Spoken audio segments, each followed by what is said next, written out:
Although the show's fans are aware that it has some extremely realistic trappings, some political types may not be able to distinguish reality from fiction. Without McCorrin's convincing portrayal of Princess Diana and Gillian Anderson's E.T. on portrayal of Prime Minister Margaret Thatcher, Series 4 of the show enters the 1918s. Every Kripke's The Boys is a blistering parody of the superhero premise that imagines what would happen if the Justice League were controlled by corporate rulers and populated by superpowered sociopaths. It's shocking, caustic, violent, humorous, and laced with enough C-bombs to make your grandmother faint.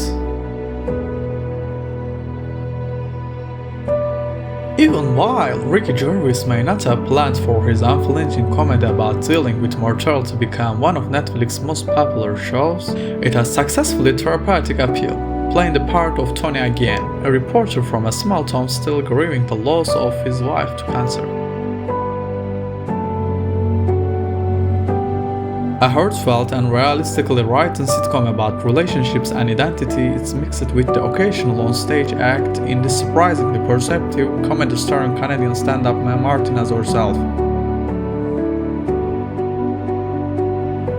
Without exaggerating, The Third Day by Felix Barrett and Dennis Kelly is among the most ambitious TV productions ever. This is a complex, weird and frequently surreal narrative about the residents of Oasis Island. It consists of 2 portions of 3 episodes that hook an ambitious 12-hourly event. Scott Frank and Alan Scott produced one of the most enduring performances of the year by adapting Walter Tevis' book regarding cheese.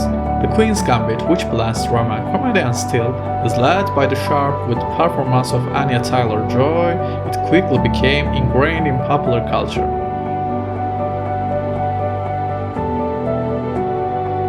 BCS just got better and better at Jimmy McGill, Bob Odenkirk as Sal Goodman, descended farther into the shadows. Odenkirk is excellent as the troubled lead, but Reese Seahorn, who plays his partner and occasionally Constance Kim Wexler, was for another genuinely outstanding performance.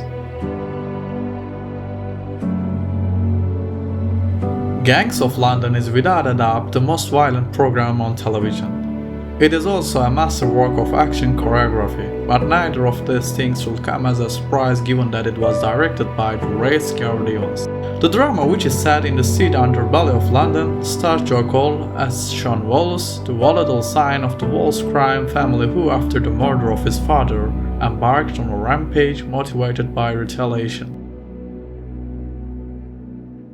Numerous series featuring Star Wars are now filming, getting ready to film, or in production for tiny screens. The show pulled off an approachable space western while brimming with universe reference and franchise fanservice.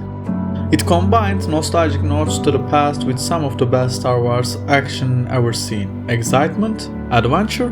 These are not things that a Jedi seeks, yet The Mandalorian provides them with bells on. The second installment of Lenny James' creepy semi-trilogy pulls off the incredible accomplishment of throwing an even stronger emotional gut punch than the first.